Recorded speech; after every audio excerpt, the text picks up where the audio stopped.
എത്ര കാലമായി നമ്മൾ ജീവിക്കുന്നു എന്ന് സ്വന്തം ഒന്ന് ആലോചിച്ചു നോക്കുക. പ്രായപൂർത്തിയായതിനു ശേഷം എത്ര റമദാൻ ശരീഫ് എനിക്ക് കിട്ടിയിട്ടുണ്ട്, നമുക്ക് ഓരോരുത്തർക്കും ലഭിച്ചിട്ടുണ്ട് എന്ന് സ്വന്തം ഒന്ന് പരിശോധന നടത്തിയിട്ട് ഈ കഴിഞ്ഞുപോയ റമദാനുകൾ കൊണ്ട് എനിക്ക് എന്ത് നേടിയെടുക്കാൻ കഴിഞ്ഞു? വിശുദ്ധമായ റമദാൻ ശരീഫ് കിട്ടിയിട്ട് 30 നോമ്പുകൾ ഓരോ വർഷങ്ങളിലായി 29 30 നോമ്പുകൾ റമദാനിന്റെ പവിത്ര സമയങ്ങൾ ലഭിച്ചിട്ട് എനിക്ക് എന്താണ് നേടിയെടുക്കാൻ കഴിഞ്ഞത് എന്ന് ഞാൻ ചിന്തിക്കേണ്ടതാണ്, നമ്മൾ ഓരോരുത്തരും ചിന്തിക്കേണ്ടതാണ്. എന്നാൽ കഴിഞ്ഞുപോയ റമദാനുകളെ പോലെ തന്നെ ഈ റമദാനുമായാൽ മതിയോ, ഇനി അടുത്ത റമദാൻ നമുക്ക് കിട്ടുമോ എന്നൊക്കെ നമ്മൾ ശരിക്കും പരിശോധന നടത്തുക. അല്ലാഹു ഇനിയും ഒരുപാട് റമദാനുകളെ സ്വീകരിക്കാൻ തൗഫീഖ് നൽകുമാറാകട്ടെ. ഈമാനുള്ള മുഅ്മിനീങ്ങളെ, അതുകൊണ്ട് റമദാൻ വരുമ്പോൾ നമുക്ക് ഒന്ന് നന്നായി റബ്ബിലേക്ക് അടുക്കാൻ കഴിയണം. മഹാന്മാരുടെ റമദാൻ അങ്ങനെയായിരുന്നു, ഒരു സെക്കൻഡ് പോലും വെറുതെ ആക്കൂല. എല്ലാം അല്ലാഹുവിന്റെ പൊരുത്തത്തിലായി സമയങ്ങളെ മാറ്റിവെച്ച് ഖാലിഖായ റബ്ബിൽ നിന്ന് എല്ലാ അനുഗ്രഹങ്ങളും തേടുകയും നേടിയെടുക്കുകയും ചെയ്തിരുന്നു. അതിനാണ് വിശുദ്ധ റമദാൻ ശരീഫ് ഉപയോഗപ്പെടുത്തിയത്.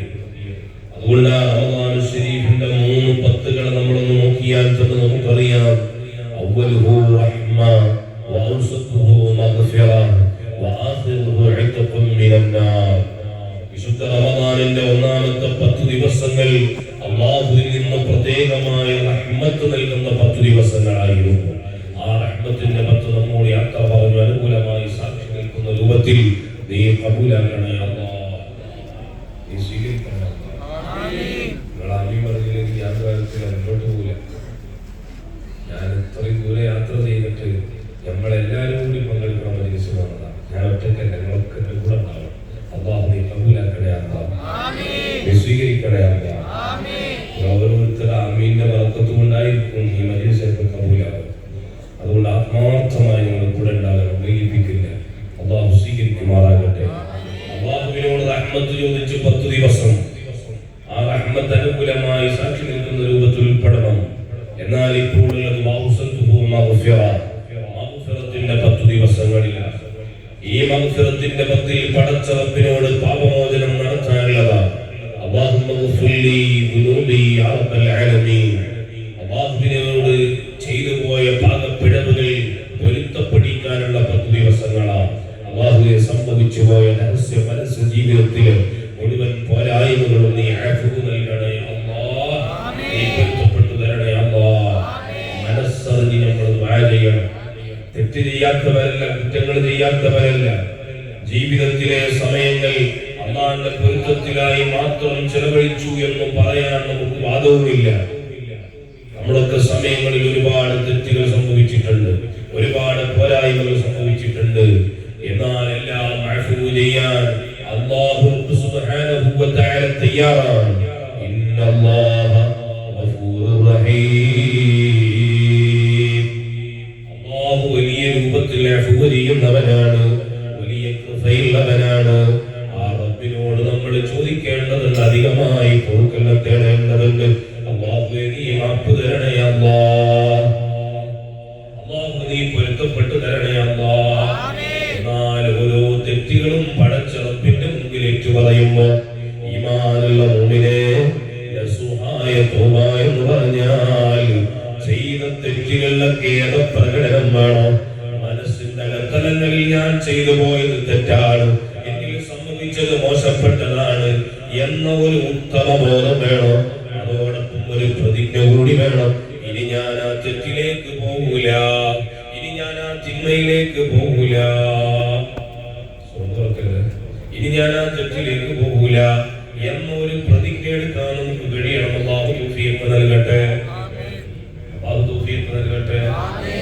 ഈ സദസ്സിൽ നിന്ന് നമ്മൾ പ്രതിജ്ഞ എടുക്കുക, ഈ റമദാൻ കൊണ്ട് എനിക്ക് രക്ഷപ്പെടണം. ദുനിയാവിൽ മാത്രം പോലെ ആഖിറത്തിലും രക്ഷ വേണം. ഹബീബായ മുഹമ്മദ് റസൂലുള്ളാഹി സ്വല്ലല്ലാഹു അലൈഹി വസല്ലമ തങ്ങളുടെ പേരിൽ ഖസീദത്തുൽ ഖുനൂദ് ചൊല്ലി മദ്ഹകൾ പാടി നല്ലൊരു റമദാനിലെ നല്ലൊരു രാത്രിയിൽ അതാ ഹയാത്താക്കിയിട്ട് നമ്മൾ ഇരിക്കുമ്പോൾ ഈ ഇരുത്തമുണ്ടല്ലോ, ഒരിക്കലും വെറുതെ ആവാൻ പാടില്ല. ഇവിടെ നിന്ന് പ്രതിജ്ഞ എടുക്കുക, മഹാന്മാരുടെ ചാരത്താണ്. ഇനി ഞാനൊരു തെറ്റും ചെയ്യൂല, ഇനി ഞാനൊരു കുറ്റവും ചെയ്യൂല, ഇനി ഞാനൊരു മോശപ്പെട്ട പ്രവർത്തനത്തിലും ഏർപ്പെടൂല എന്ന് പ്രതിജ്ഞ എടുത്തിട്ട് ഈ റമദാനിന്റെ ശേഷിക്കുന്ന ദിവസങ്ങളിൽ അല്ലാഹുവിനോട് അധികമായി തേടുക. റബ്ബേ, ഇത്രയും കാലം ഞാൻ തെറ്റ് ചെയ്തിട്ടുണ്ട്, എന്നിൽ സംഭവിച്ചു പോയതാണ്, ഇനി എനിക്കൊരു തെറ്റും ചെയ്യാൻ പാടില്ല. ആ രൂപത്തിൽ എന്നെ ഒന്ന് സംശുദ്ധമാക്കണേ അല്ലാ. മനസ്സറിഞ്ഞൊരാൾ ദുആ ചെയ്താൽ അല്ലാഹു നന്നാക്കും. അല്ലാഹു എല്ലാവരും നരകത്ത് കൊണ്ടുപോയിടണമെന്നൊന്നുമില്ല. പക്ഷേ ദുനിയാവിൽ ജീവിക്കുമ്പോൾ ഇവിടെ നമ്മൾ ഒരുപാട് മുസ്ലിമായതുകൊണ്ട് നമുക്ക് ശ്രദ്ധിക്കാനുണ്ട്. നിയമവ്യവസ്ഥകൾ പരിശുദ്ധ ഇസ്ലാം നൽകിയിട്ടുണ്ട്. ആ നിയമത്തിന്റെ ഉള്ളിൽ നിന്നുകൊണ്ടുള്ള ജീവിതമാണ് നമുക്ക് ഉണ്ടാവേണ്ടത്. അത് ധിക്കരിക്കുമ്പോഴാണ്, അതിനെതിരെ ചെയ്യുമ്പോഴാണ് അല്ലാഹു ശിക്ഷിക്കുന്നത്. അല്ലാതെ അല്ലാഹു എല്ലാവരെയും ശിക്ഷിക്കുക എന്നല്ല. നേരത്തെ പറഞ്ഞില്ലേ, അവൻ റഹീമാണ്, അവൻ ഗഫൂറാണ്. അതുകൊണ്ട് തന്നെ ആ റബ്ബ് ഒരിക്കലും ശിക്ഷിക്കണമെന്ന് കരുതിയിട്ട് അവിടെ ഇരിക്കുകയല്ല. നമ്മൾ തെറ്റ് ചെയ്യാതിരിക്കുക. പ്രത്യേകിച്ച് ഈ വിശുദ്ധ റമദാൻ ശരീഫിൽ എല്ലാ ഇടങ്ങളിലും നമ്മൾ എടുത്തൊരു പ്രതിജ്ഞയാണ് ലഹരിക്ക് അടിമപ്പെട്ടു പോയതിൽ നിന്ന് സംരക്ഷണം നേടുക എന്നുള്ളത്. പരിശുദ്ധ ഇസ്ലാം വലിയ ഗൗരവത്തോടു കൂടി പറഞ്ഞതാണ്, ലഹരി ഉപയോഗിക്കാൻ പാടില്ല, അത് ഹറാമാണ്. ലഹരി ഉൽപ്പന്നങ്ങൾ അത് എന്തു പേരിലായിക്കോട്ടെ, കള്ളായിക്കോട്ടെ, കഞ്ചാവായിക്കോട്ടെ, MDM ആയിക്കോട്ടെ, പല പേരിൽ പറയപ്പെടുന്നത് എന്തുമാവട്ടെ, അത് ഉപയോഗിക്കൽ ഒരു മുസ്ലിമിന് ഹറാമാണ്. അത് ഉപയോഗിക്കാൻ പാടില്ല. അത് ഉപയോഗിച്ചു കഴിഞ്ഞാൽ ആഖിറം നഷ്ടപ്പെടുമെന്നുള്ളത് ഉറപ്പാണ്.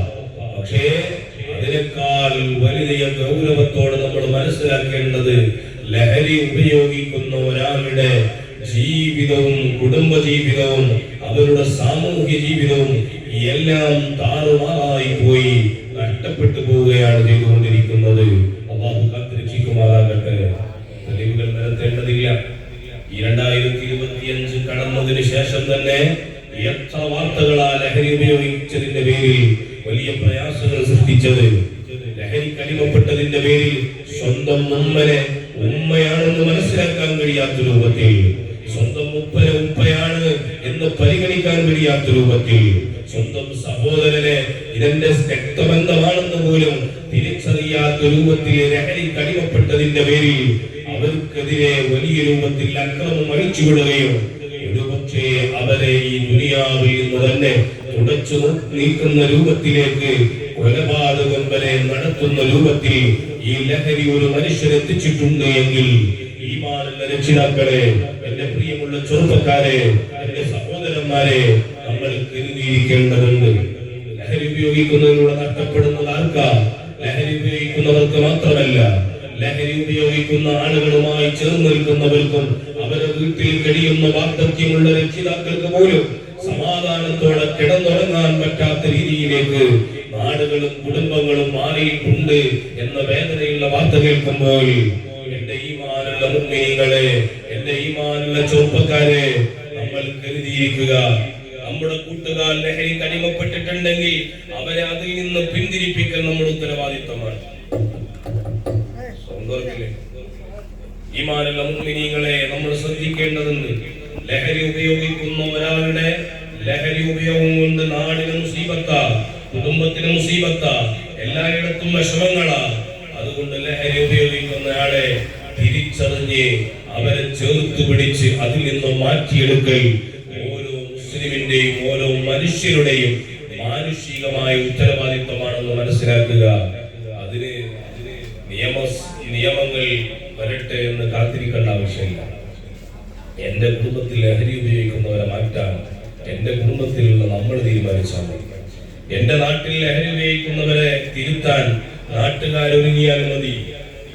ഓരോ പ്രദേശത്തും ഓരോ നാട്ടിലും ഓരോ മഹല്ലുകളിലും ഓരോ നാട്ടിലുമുള്ള ആളുകൾ ഒരുമിച്ച് കൂടിയിട്ട് ലഹരി ഉപയോഗിക്കുന്നവരെ തിരഞ്ഞെടുത്തിട്ട് അവർക്ക് വേണ്ട ട്രീറ്റ്മെന്റുകൾ കൊടുത്ത് അതിൽ നിന്നും മാറ്റിയെടുത്തിട്ടില്ല എങ്കിൽ ഭാവിയിൽ നമ്മുടെ നാട് മുഴുവനും ഫിത്നയിലായി പോകും. ഇന്നാലില്ലാഹി വ ഇന്നാ ഇലൈഹി റാജിഊൻ. അല്ലാഹു കാത്തുരക്ഷിക്കുമാറാകട്ടെ. ആമീൻ. ഉസ്താദിനായിക്കോട്ടെ. ആമീൻ. കാരണം നല്ല ദ്വാരക്കേണ്ട ടൈമാണ്. നമ്മളൊന്നും ഒരു പ്രതീക്ഷിക്കാത്തയാണ്. വീട്ടിലെ രക്ഷിതാക്കളും മക്കളും ലഹരി ഉപയോഗിക്കുക, അനുജനും ജ്യേഷ്ഠനും ലഹരി ഉപയോഗിക്കുക, വാപ്പയും മക്കളും ലഹരി ഉപയോഗിക്കുക. ചെറിയ ക്ലാസ്സിൽ പഠിക്കുന്ന വിദ്യാർത്ഥിനികൾ വരെ ഈ ലഹരിക്ക് അടിമപ്പെട്ടു പോയിട്ടുണ്ട് എന്ന വാർത്തകളാണ് നിരന്തരം നമ്മൾ കേട്ടുകൊണ്ടിരിക്കുന്നത്. അല്ലാഹു കാത്തുരക്ഷിക്കട്ടെ. അല്ലാഹു കാത്തുരക്ഷിക്കട്ടെ. രക്ഷിതാക്കൾക്ക് വലിയ ഉത്തരവാദിത്വമുണ്ട്. അല്ലാഹുവിന്റെ ഖുർആൻ പറഞ്ഞ 2 ആയത്ത് അതുകൂടി പറഞ്ഞ് ഇൻഷാ അല്ലാഹ് ദുആയിലേക്ക് കടക്കുകയാണ്. എന്താ അല്ലാഹുവിന്റെ ഖുർആൻ പറഞ്ഞത്? രക്ഷിതാക്കളെ നിങ്ങൾ കരുതിയിരിക്കുക.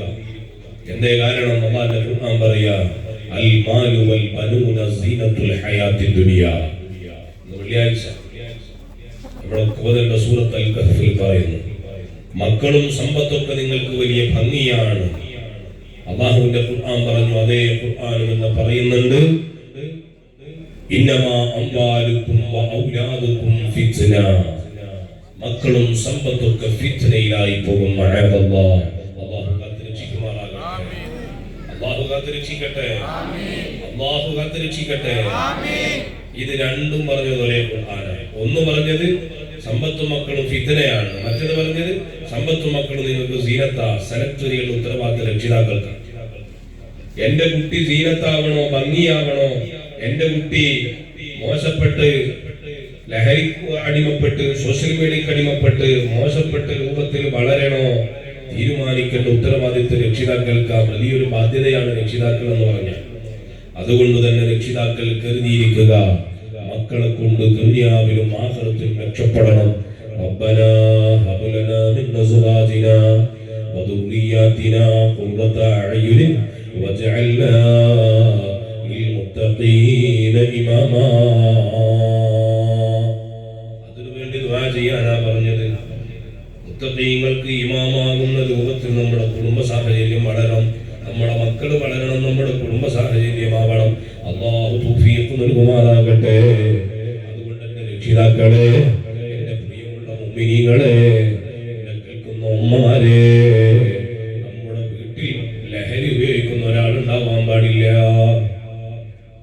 കഴിഞ്ഞ ദിവസം ഞാനൊരു വാർത്തയല്ല ഒരു വീഡിയോ കാണാൻ വേണ്ടി അദ്ദേഹം പറയുന്നുണ്ട്, ഇനി വിവാഹം കഴിക്കുന്ന സമയത്ത് വളരെയധികം ഗൗരവത്തോടുകൂടി 2 കുടുംബങ്ങളും തയ്യാറാവേണ്ട ഒരു വിഷയമാണ് ബ്ലഡ് ടെസ്റ്റ് നടത്തുക എന്നത്. രക്തം പരിശോധന ചെയ്യുക. വല്ല ആൽക്കഹോളിക്കും എന്റെ ശരീരത്തിലുണ്ടോ എന്നൊന്ന് പരിശോധിച്ചിട്ട് മതി ഒരു പെണ്ണിനെ ചെക്കർക്ക് കെട്ടിച്ചു കൊടുക്കല്, ഒരു ചെക്കന് ഒരു പെണ്ണിനെ കെട്ടല്. നല്ലൊരു തീരുമാനമാണ്. കല്യാണം കഴിച്ചിട്ട് പിന്നെ കള്ളുകൂടിയനായി പോയി ലഹരിക്ക് അടിമപ്പെട്ടു പോയി പറഞ്ഞിട്ട് വേദനിച്ച് കരയുന്നതിന് അർത്ഥമല്ല. അതുകൊണ്ട് നല്ലൊരു തീരുമാനമാണെന്ന് എനിക്ക് തോന്നി. പേഴ്സണൽ അഭിപ്രായം. രക്തമൊന്ന് പരിശോധിക്കുക. ലഹരിക്ക് അടിമപ്പെട്ടിട്ടുണ്ടോ? ഇനി കോളേജുകളിൽ അഡ്മിഷൻ എടുക്കുമ്പോഴും അത് തുടങ്ങണം.